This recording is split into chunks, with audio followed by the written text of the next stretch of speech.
سب سے پہلے ہمیں یہ غور کرنا ہے کہ ہم کون ہیں۔ ہم وہ لوگ ہیں جنہیں اللہ نے لاکھوں کروڑوں لوگوں میں منتخب کیا ہے اپنے گھر میں جانے کے لیے۔ احساس تلے دبے ہوئے لوگ کہ یار میں ہی اس کے گھر جا رہا ہوں، اللہ نے مجھے ہی بلا لیا ہے، بہت بڑا احساس ہے اگر کسی کو نصیب ہو جائے۔ انسان کی گردن اٹھتی نہیں، آنکھیں کھلتی نہیں۔ امام حسن رضی اللہ تعالیٰ عنہ صحابہ میں سے کثرت سے جاتے تھے، اور سیدنا عثمان غنی رضی اللہ تعالیٰ عنہ کثرت سے جاتے تھے، تو پیدل جاتے تھے اکثر حضرت حسن رضی اللہ تعالیٰ عنہ۔ لوگوں نے کہا کہ سواریاں موجود ہیں تو پھر آپ کا یہاں سے پیدل جانا، تو فرمانے لگے کہ جب انسان مالک کے حضور جائے تو پھر اسے عاجزی سے جانا چاہیے۔ تو پروٹوکول کی طبیعت چھوڑ کر یہاں جانی چاہیے، اس لیے کہ اللہ تعالیٰ دیکھیں اسلام ہم پر کوئی سختی نہیں کرتا۔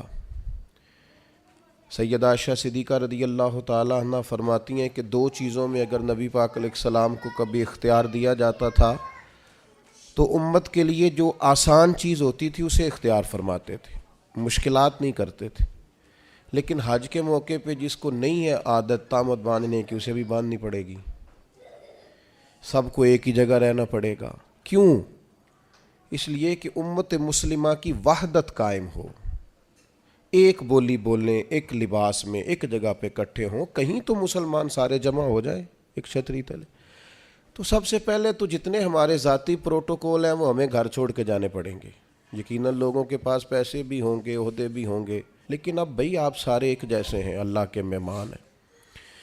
تو ایک بات تو یہ ضرور ذہن میں رکھنی چاہیے کہ ہمیں اپنے ذاتی پروٹوکول سسٹم کو یہاں ترک کر کے جانا ہے۔ دوسری بات یہ ہے کہ جب کوئی شخص کہیں سے کچھ مانگنے جاتا ہے، لینے جاتا ہے، تو اس کا کشکول سیدھا ہونا چاہیے۔ اس کی طبیعت اس طرح کی ہونی چاہیے کہ وہ کثرت سے استغفار کرے، زیادہ عبادات کرے۔ ہماری عادت نہیں ہوتی، حج ٹریننگ میں ہمیں سارے لوگ یہی بتاتے ہیں کہ زیادہ چلنا چاہیے، اور بالکل صحیح بتاتے ہیں۔ ہم زیادہ چلنے کے عادی ہوں گے تو پھر ہی وہاں جا کے چل سکیں گے۔ لیکن میں ایک بات یہ بھی کیا کرتا ہوں کہ حج پہ جانے سے پہلے نا ہمیں کو 2-3 گھنٹے مسجد میں بیٹھنے کی بھی عادت ڈالنی چاہیے، کیونکہ وہاں ہماری عادت نہیں ہوتی، اور وہاں ضروری کام یہ ہے کہ ہم حرم میں بیٹھیں عبادت کریں۔ 15 دن کا حج عمرہ، اور اس میں اگر ہمارا زیادہ وقت بازاروں میں گزر جائے تو میاں ہم تو عبادت کے لیے آئیں، تو ہمیں یہ بھی عادت یہاں سے ڈال کے جانی ہے۔ کم حاجی ملتے ہیں یار ایسے جو کسی کونے میں بیٹھ کے تلاوت کر رہے ہیں، ورنہ تو جب احرام کی پابندیاں ختم ہوتی ہیں تو مینا کے اگلے 2 دن تو پھر ہم ایک دوسرے کا تعارف ہی کرتے رہتے ہیں، حالانکہ اس کا ہمیں کچھ فائدہ نہیں ہونے والا۔ عبادت کے دن ہیں، ریاضت کے دن ہیں، زیادہ سے زیادہ وقت اللہ کے لیے گزارا جائے۔ قرآن مجید نے کہا وَأَتِمُّوا الْحَجَّ وَالْعُمْرَةَ لِلَّهِ، حج اور عمرہ پورا کرنا پر کرنا اللہ کے لیے، رضا الہی پیش نظر رکھنا۔ سب سے بڑا جرم شرک ہے، اللہ شرک معاف نہیں کرے گا۔ وَيَغْفِرُ مَا دُونَ ذَلِكَ لِمَن يَشَاءُ، اس کے علاوہ ہر چیز بخش دے گا۔ تو یہ جو دکھاوا اور ریاکاری ہے، اس کو بھی نبی پاک نے شرک اصغر کہا ہے۔ کسی جگہ بھی اپنے دل میں یہ حج ایک ایسی چیز ہے جس کی حفاظت کرنی پڑتی ہے، اس کو محفوظ کرنا پڑتا ہے، اس کا خیال رکھنا پڑتا ہے۔ اگر اس کا خیال نہ رکھا جائے تو بڑی ساری محنت اور بڑا سارا پیسہ ضائع ہو جاتا ہے۔ تو عرض یہ کر رہا ہوں کہ ایک تو اپنا پروٹوکول سسٹم چھوڑ جائیں، آرام اپنا گھر چھوڑ کے جائیں، واپس آ کے آرام کیجئے گا۔ اور جو ماہر ہیں نفسیات کے وہ کہتے ہیں کہ اللہ جب بندے کی نیند پوری کرانا چاہتا ہے تو 20 منٹ بھی آنکھ لگ جائے تو نیند پوری ہو جاتی ہے، ورنہ 14 گھنٹے اے سی میں سونے کے باوجود بھی لوگ اس طرح اٹھتے ہیں کہ ان کا دل کرتا ہے ایک پیناڈول کی گولی مل جائے نا، کبھی جسم دکھ رہا ہے۔ تو نیند پوری کرنے نہیں وہاں جائیں، آپ آرام اور غصہ یہ 2 چیزیں گھر چھوڑ کے جائیں۔ خاص کر کے کہا وَلَا جِدَالَ فِي الْحَجِّ، حج میں جھگڑا نہ کرنا، اور بالخصوص جو اپنی فیملیز کے ساتھ جا رہے ہیں ان سے خاص کر گزارش ہے کہ وہ بالکل اپنے سارے معاملات، فیملی کی بحثیں گھر چھوڑ کے جائیں۔ غصہ نہیں کرنا وہاں جا کے، آرام پسند نہیں ہونا، گھر آ کے کریں گے انشاءاللہ۔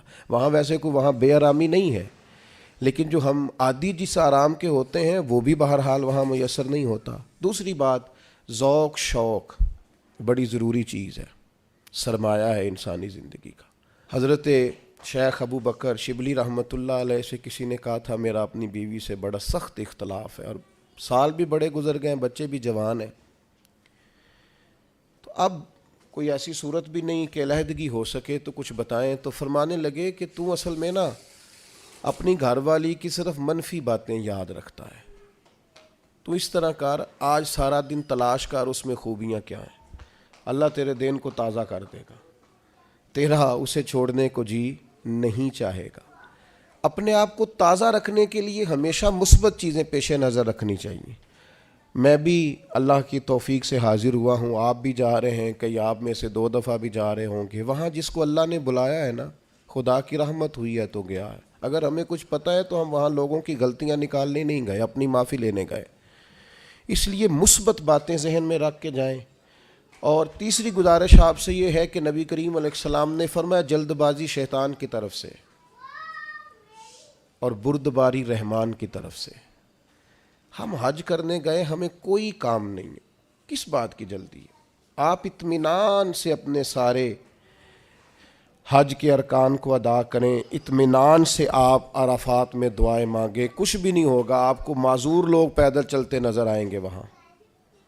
اطمینان سے آپ اپنے ہاں اس طرح کا اطمینان نہ کریں کہ قافلے سے بچھڑ جائیں اور آپ کو ڈھونڈا جائے، لیکن یہ کہ جلد بازی نہیں، کچھ بھی نہیں ہونے لگا۔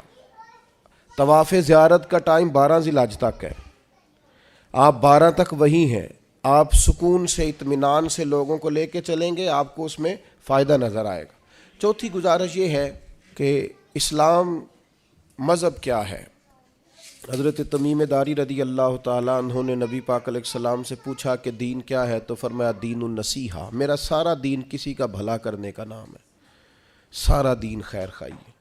وہاں ایک دوسرے کو سپورٹ کرنا بڑا ضروری ہے، ایک دوسرے کو لے کے چلنا بڑا ضروری ہے۔ کچھ لوگ آپ کو بوڑھے ملیں گے، کچھ بیمار ملیں گے، کمزور ملیں گے، ان لوگوں کا خیال کرنا بڑا ضروری ہے، اس بات کا خاص کر لحاظ رکھیں۔ 5ویں گزارش حج پہ جانے والوں کی خدمت میں یہ ہے کہ آپ رب کریم کے مہمان ہیں، اللہ نے آپ کو چنا ہے، اپنے وطن کے لیے دعائیں مانگیں، امت مسلمہ کے لیے دعائیں مانگیں۔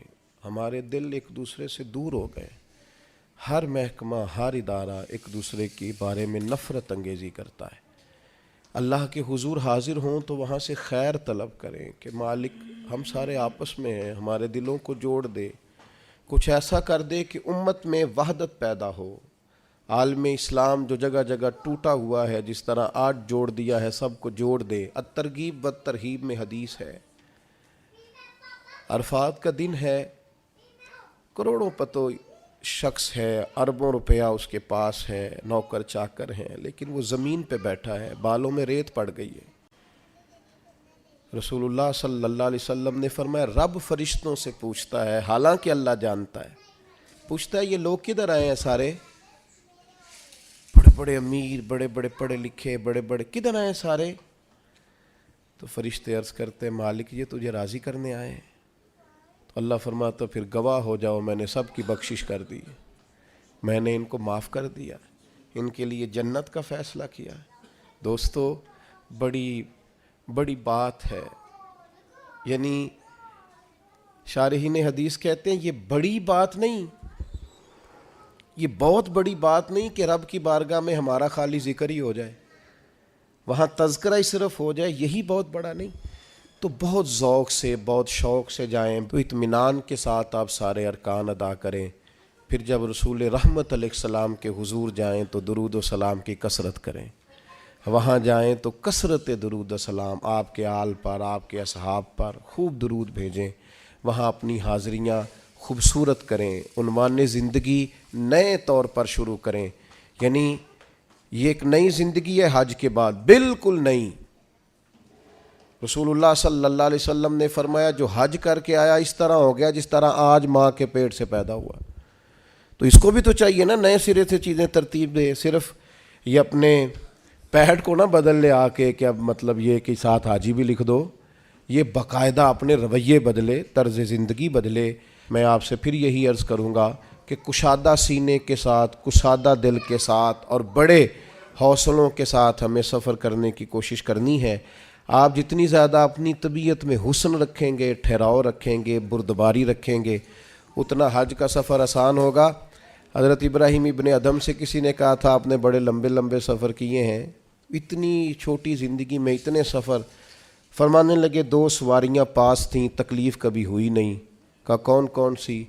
فرمانے لگے ایک صبر کی، ایک شکر کی۔ یہ 2 سواریاں ساتھ تھیں، لہٰذا کبھی آزمائش نہیں دیکھی۔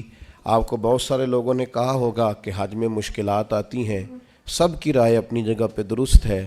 میری رائے یہ ہے کہ جو مالک بلاتا ہے وہ سارے راستے آسان کیے دیتا ہے، کچھ بھی نہیں ہوتا، ہر چیز بڑی آسانی سے ہو جاتی ہے۔ ہم نے تو یہ دیکھا ہے، جو یہاں بہت تھکتے تھے نا، ہم طواف زیارت کے لیے گئے تو سب سے اوپر جگہ ملی طواف کرنے کی، کچھ پتہ نہیں چلتا، اتنی آسانی سے سارا کچھ ادا ہوتا ہے۔ بڑی چیزیں تو ویسے ہی بندہ بھول جاتا ہے۔ بہت ذوق سے جائیے، بہت شوق سے جائیے، اور بڑا آسان ہے بھائی۔ اب تو استری نہیں ٹوٹتی حاجی صاحب کی، گھر سے بھی دروازے پہ گاڑی، اور وہاں آپ کے پاس ٹیبل اور کھانا۔ تو یاد کیجئے نا ان لوگوں کو جو بحری سفر کرتے تھے یا پیدل جاتے تھے، اور جاتے تھے اور کرتے تھے اور سب ہوتا تھا اور ٹھیک ٹھاک لوٹتے تھے، اور آتے تھے تو لمحہ لمحہ شکر کرتے تھے۔ تب آپ دیکھیے کتنی آسانی سے سارے کام ہوتے ہیں، کتنی سہولیات ہیں۔ بس ذوق شوق، تحمل، بردباری، محبت، پیار، استغفار۔ ابھی سے موبائل کو وقت دینا کم کر دیں۔ موبائل کی جگہ تسبیح لے لیں ہاتھ میں، تسبیح ہاتھ میں ہو تو چلتی بھی رہتی ہے، کچھ نہ کچھ بندہ پڑھتا بھی رہتا ہے۔ اور اگر موبائل رکھنا بھی ہے تو قرآن مجید رکھیں اس کے اندر اور تلاوت کریں، اور اللہ تبارک و تعالیٰ کی یاد میں وقت گزاریں۔ تھوڑے سے تنہائی پسند ہوں، پھر دیکھیے حج میں عبادت کی کتنی لذت آتی ہے۔